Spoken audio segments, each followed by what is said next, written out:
Dillon Gabriel is going to receive his first start for the Cleveland Browns in an international game before Shedeur Sanders. Let's talk about what that means for the Browns and how this thing is going kind of predictably and not kind of predictably all at the same time. What's up, kinfolk? It's RJ Young. I am not on a step mill. If this is your first time watching Adapt and Respond, thank you for joining us here. We talk college football year round. If that's something you're into, go ahead and hit that subscribe button, like this video, and answer the question in the comments below. Because Shedeur Sanders is still QB3 on the depth chart as Joe Flacco has been demoted to QB2. And Dillon Gabriel is going to get his first start in large part because Joe Flacco has been absolutely terrible. He has been garbage, to use that French term. It's QBR of like 27.2. He's thrown 6 interceptions in 4 games. And he's always on an incentive-laden contract anyway. It's worth $4 million. But the thought here was always going to be Dillon Gabriel and or Shedeur Sanders and Dillon Gabriel before Shedeur Sanders. But the Browns drafting Shedeur Sanders has made this a thing because there are those who have a vested interest in Shedeur Sanders playing in the NFL and playing well that are kind of miffed by that selection back in April, and even more miffed by what it is that's going on in that quarterback room, because they basically got 4 quarterbacks over there because Deshaun Watson's still getting paid. He just ain't playing. Other part about this that I find interesting is, Joe Flacco is the age of really retired punters at this point, but he and Aaron Rodgers feel like they can play into their 40s. One of those guys can. One of those guys can't. So Dillon Gabriel, who is far and away the oldest first-time starter I can think of as a rookie, dating back to probably Kenny Pickett, is in a good position here. Kevin Stefanski's liked him from the jump. They got him in the 3rd round. And if you are going to list the positives for Dillon Gabriel, it's that he's made more starts than any other player in college football history with something like 68. He's also got the most TDs responsible for by any quarterback in NCAA history. And he's tied with Case Keenum for the most passing TDs in the sport ever. And he finished 2nd in passing yards all time behind Case Keenum. Keenum, who needed 4 years to do it, and Dillon Gabriel, who needed 6 years and 3 different places to play, Central Florida, Oklahoma, and famously Oregon being the last.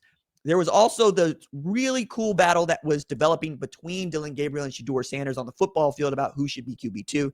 And usually it goes the way that it did. The guy that gets drafted ahead of the other guy ends up ahead on the depth chart. That's not just quarterbacks. That's almost everywhere. And at the quarterback position, you have to be very careful, though.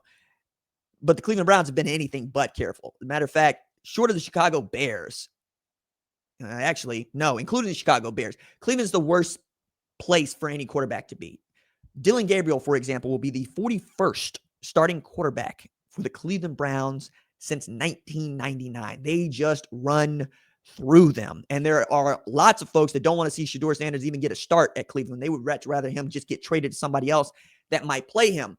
But it's going the way that I thought it might go. Joe Flacco was going to come out, show everybody that he is still, in fact, Joe Flacco and not Tom Brady. And then you're going to get to see what the rookies can do. Dillon Gabriel has gotten a very long, leash is not the wrong word to say.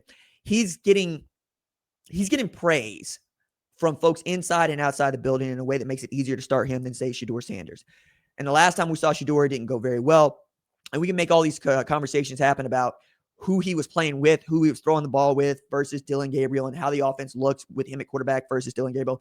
The same thing is still true of Shedeur Sanders. He holds the football. That's his one major weakness, and is the one that's most likely to get you beat in the NFL, where that 2 seconds to get the ball off is all you're going to get.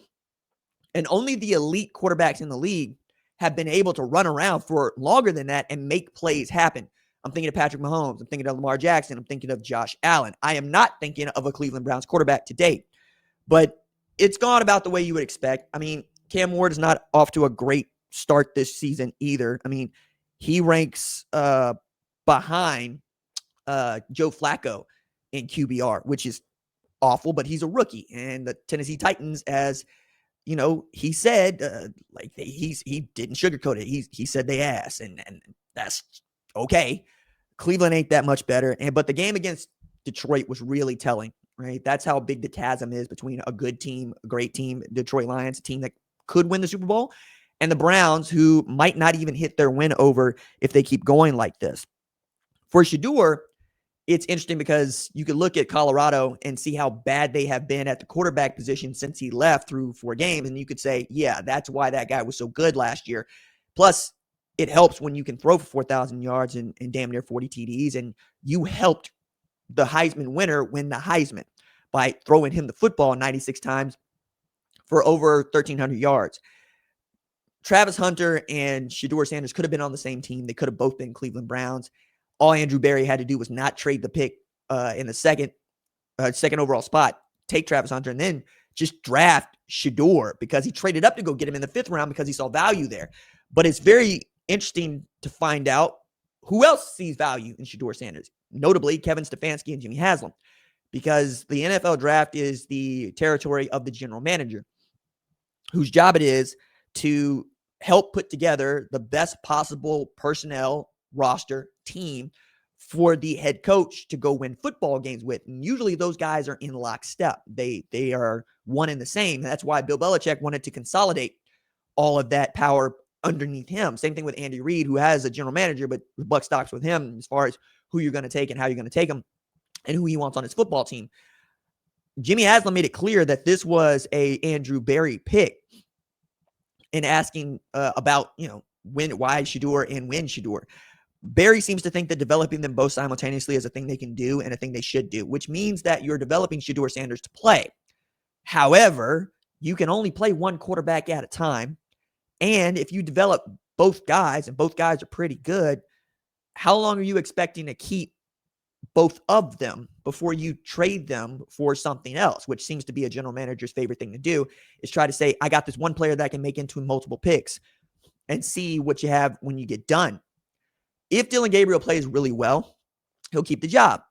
And if he plays well enough for them to continue to win, I don't see a way for Shedeur Sanders to make it into a game for meaningful snaps, maybe garbage time. But is that how you're developing a quarterback? And if you're developing him to play, are you developing him to play for you?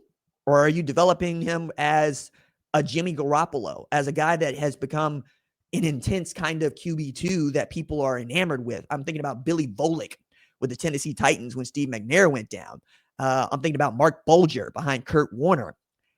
I don't see that as a road to playing NFL football anymore. I think that the head coach has got to make that decision and he's got to stick with it.